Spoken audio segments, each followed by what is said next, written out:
আমি রমজান মাসে দিনের বেলায় আমার স্ত্রীর সাথে ফিজিক্যাল ইন্টিমেসিতে চলে গেছে ভুল করে ফেলছি।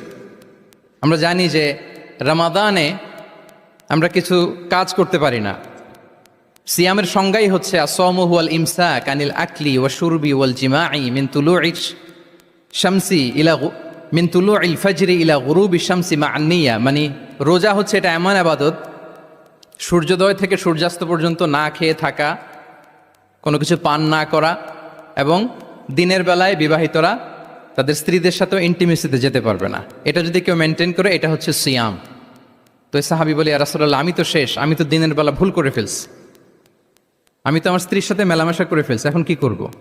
তো এটার আবার একটা বড় পেনাল্টি আছে। আপনারা যারা জানেন যে ইচ্ছাকৃত রোজা ভাঙলে কাজাও করতে হয়, কাফারাও দিতে হয়। কাজা মানে একটা রোজার জন্য একটা রোজা, আর কাফারা মানে হচ্ছে আরও 60টা রোজা রাখতে হবে। কয়েকটা জিনিস আছে, বেসিক্যালি 3টা। তো রাসূল সাল্লাল্লাহু আলাইহি ওয়াসাল্লাম তাকে বললো যে তোমার তো পেনাল্টি হয়েছে, তুমি তো বড় ভুল করে ফেলছো, তো তোমার কাছে কি এরকম কোনো দাস আছে যেটাকে তুমি আজাদ করে দিতে পারবা, মুক্ত করে দিতে পারবা, তাহলে পেনাল্টি আদায় হয়ে গেল।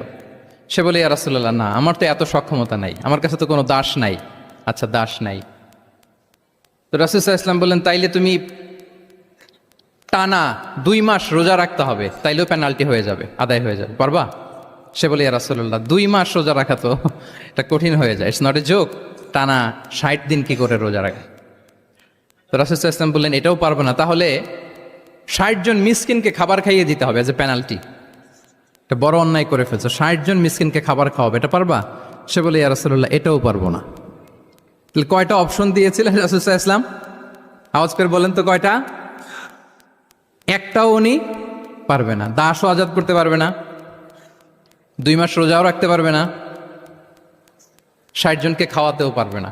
তো রাসূল সাল্লাল্লাহু আলাইহি ওয়াসাল্লাম বললেন, কিছুই যখন পারবে না, কি আর করা, যাও একটু অপেক্ষা করো, দেখি কি করা যায় তোমাকে নিয়ে। তো রাসূল সাল্লাল্লাহু আলাইহি ওয়াসাল্লাম অন্যান্যদের প্রশ্নের উত্তর দিচ্ছিলেন, সময় যাচ্ছে, হঠাৎ করে রাসূল সাল্লাল্লাহু আলাইহি ওয়াসাল্লামের দরবারে 1 ঝুড়ি সাদাকার খেজুর আসলো, 1 ঝুড়ি।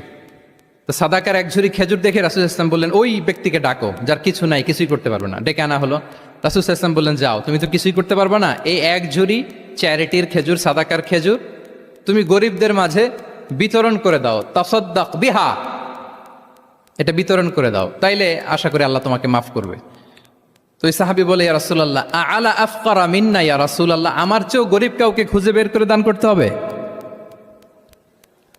তো রাসূল সাল্লাল্লাহু আলাইহি ওয়াসাল্লাম বললেন, হ্যাঁ, গরিবকেই তো দিতে হবে।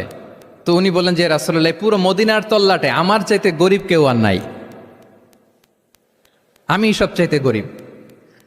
ফাদাহিকা রাসূলুল্লাহ হাত্তা বাদাত